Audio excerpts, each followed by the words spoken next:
ঢাকা শহরের রাস্তা যদি এরকম ভালো হতো, ক্লিয়ার থাকতো, তাহলে খুব ভালোই লাগতো। কিন্তু যখনই জ্যামজট হয়ে যায় ঢাকা শহর, পুরো ঢাকা শহরটা মনে হয় বস্তির ভেতর হয়ে যায়। তখন গাড়ি চালাইতেও অনেক কষ্ট হয়। এখন রাস্তাটা কত সুন্দর ফাঁকা।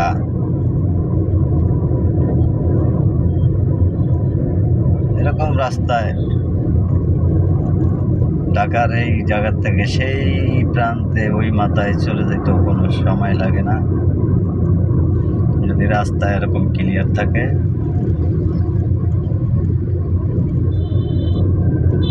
আপনারা দেখুন কি সুন্দর রাস্তা। আপনারা বলুন তো এই রাস্তাটা কোথায় হতে পারে?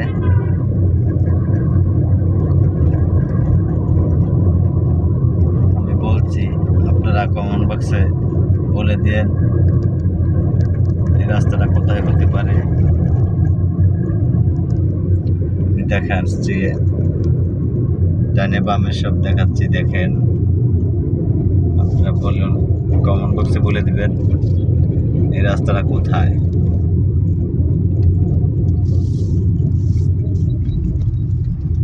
আশেপাশে কিছু দেখলে বুঝতে পারবেন।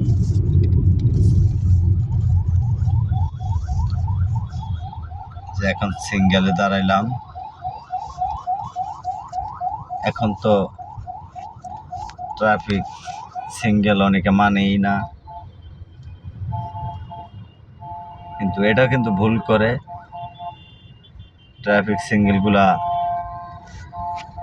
মানা উচিত আমাদের সকলের। আইন কারণ মেনে চলাই ভালো, সবার জন্যই ভালো, শুধু আমার আপনার জন্য না, সবার জন্যই ভালো।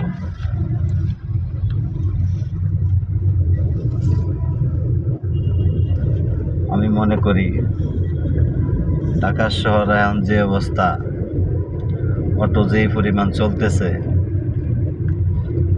এভাবে চলতে থাকলে হয় না। এরা রং রাস্তা দিয়ে ঢুকিয়ে দেয়, উল্টা পাল্টা ঢুকিয়ে দেয়, যানজটের সৃষ্টি করে।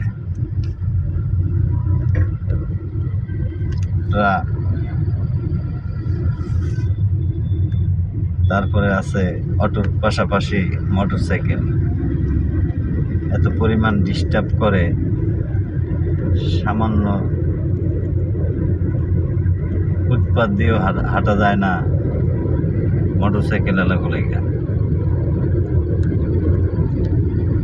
আর অটোওয়ালারা তো কোনো আইনই মানে না। আরো কিছু বললে আপনার কি হচ্ছে, আপনি আপনার কাজে যান, আরো ঝগড়া যাতে সৃষ্টি করে দেয়। ঢাকা শহরে এখন বর্তমানে জ্যামজট কারণ হইল অটো। আমিও চাচ্ছি যে অটো চলুক, কিন্তু আমি চাচ্ছি বাংলাদেশের সরকার প্রয়োজন বিধায় গাড়ির যেরকম ট্যাক্স দেওয়া হয়, এগুলো ট্যাক্স সিস্টেম করুক, নাম্বার প্লেট দেওয়া হোক, তারপরে লাইসেন্স করে দেওয়া হোক,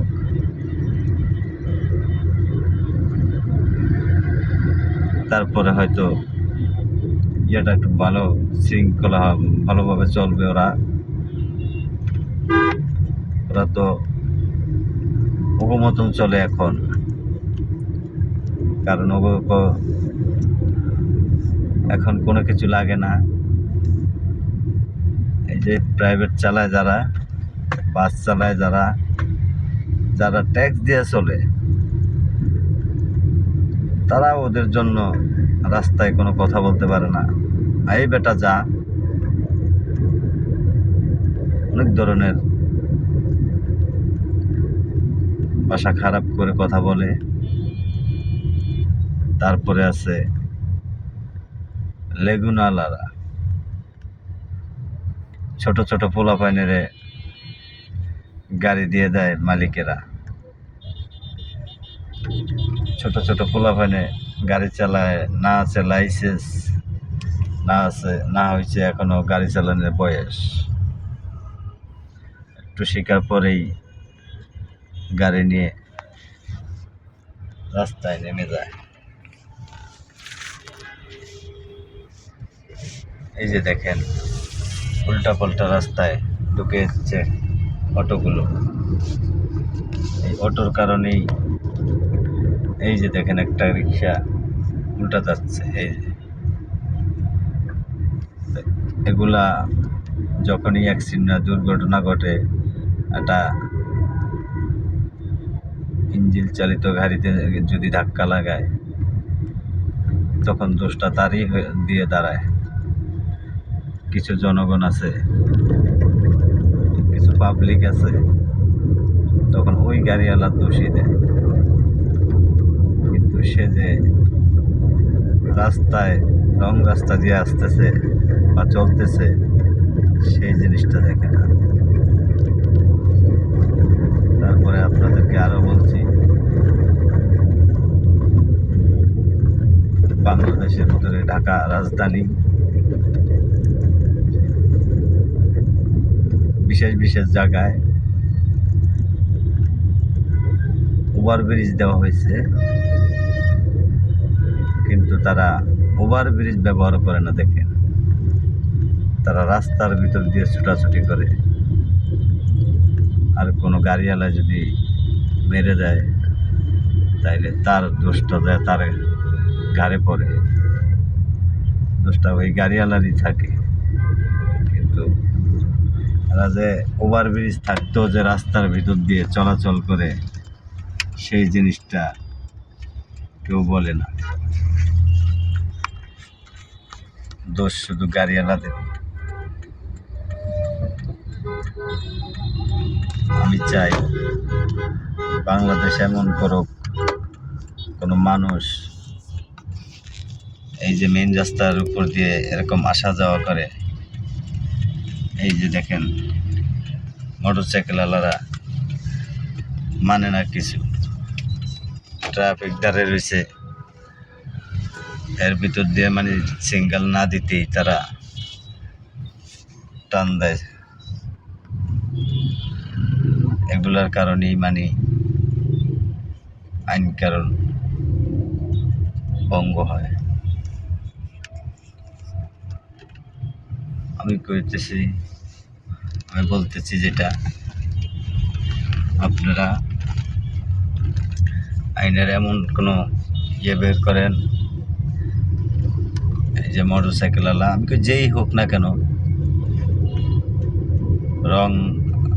রং সাইড দিয়ে রং রোড দিয়ে যারাই চলবো তাদেরকে মামলা দেব, শাস্তি দেওয়া হোক, নাইলে ওরা এরকমই করব। গাড়িওয়ালারা হোক, রিক্সাওয়ালারা হোক, রং রাস্তায় কেন চলবো? আইন মেনে চলা সবার জন্যই ভালো।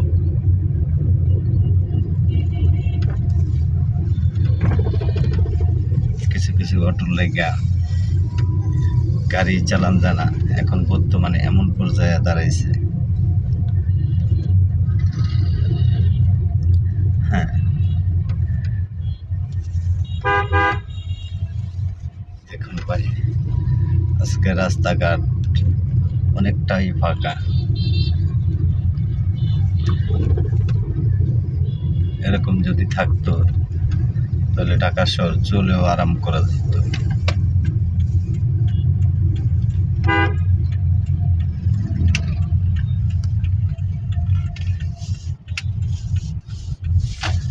বলেন তো এটা কোথায়?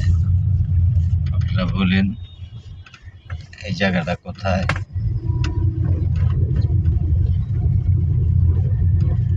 কথার ভিতরে ভুল ত্রুটি হইলে ক্ষমা করে দিয়েন। এগুলো আমার শেষ করলাম। আসসালামু আলাইকুম ওয়া রাহমাতুল্লাহ।